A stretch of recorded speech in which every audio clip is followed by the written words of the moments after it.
Stack's Bowers Galleries has a very diverse staff. If you asked me to catalog a Turkish coin, I wouldn't know what to do. If you asked me to catalog a Connecticut copper coin or a United States pattern or almost anything in the way of rarities, I could probably do it with my eyes closed without looking anything up. On the other hand, if you wanted something done, we had a major sale at our office in Hong Kong of Chinese coins. It brought record prices. The consignor is super delighted, but I didn't have anything to do with that catalog. I would not be able to read a Chinese coin. So the answer is we have a very diverse staff, and almost anything that you want to consign, from a military payment certificate to an 1804 dollar, we can handle and have handled.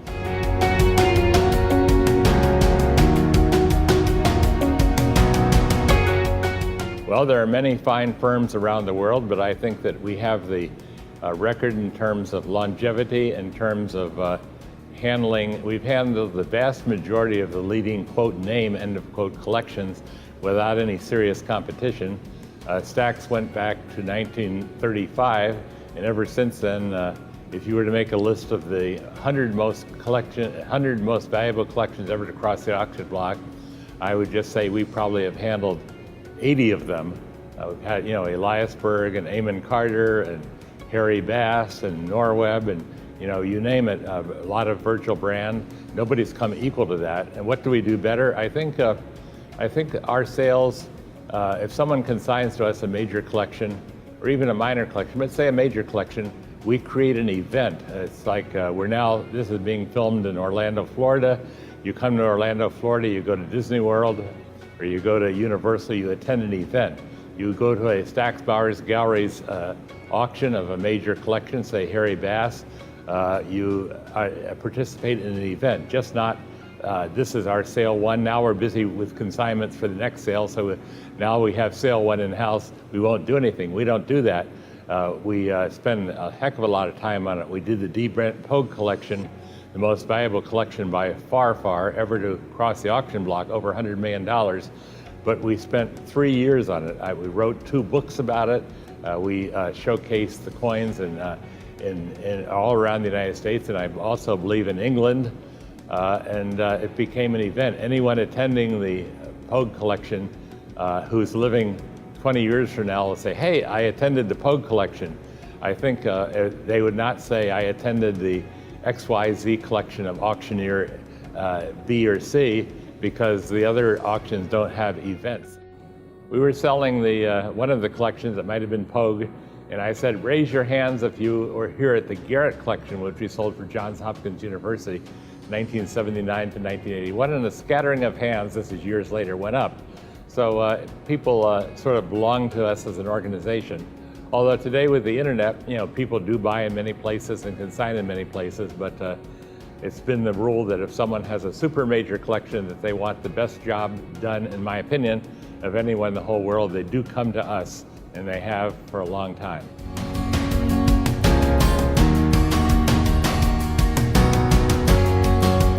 We work with the consignor. If the consignor has a special request, say, for example, the consignor wants to proofread the catalog. Not all do. The Norweb family, for example, did not. The Eliasberg family did. We'll do whatever they want to. They can bring their friends to the auction. We can contact their friends and invite them, give them special preference. We can work with them during the cataloging process. If they have a special pet coin that might not be valuable, they want it showcased, we will do that. Dave Bowers, am always available. They can call me on the phone or email me, and I'm at the service. I think one difference we have, in my observation, is that once we get a consignment in-house, that's where our work begins. Our work doesn't end there because we're busy getting the next consignment. Our work begins working with the consignor one-on-one, whether the consignment's $10,000 or whether the consignment's $10 million. We've sold, for example, the world's most expensive coin ever sold at auction for over $10 million, a 1794 silver dollar, which is a worldwide record. The consignor knows all the other auction houses in the United States. picked us and didn't, I don't think, even contacted anyone else. The Norweb family didn't contact anyone else. So we usually, I mean, it's an honor not, they can contact anyone they want to, but it's an honor to be selected. One of my favorite stories is the Johns Hopkins University.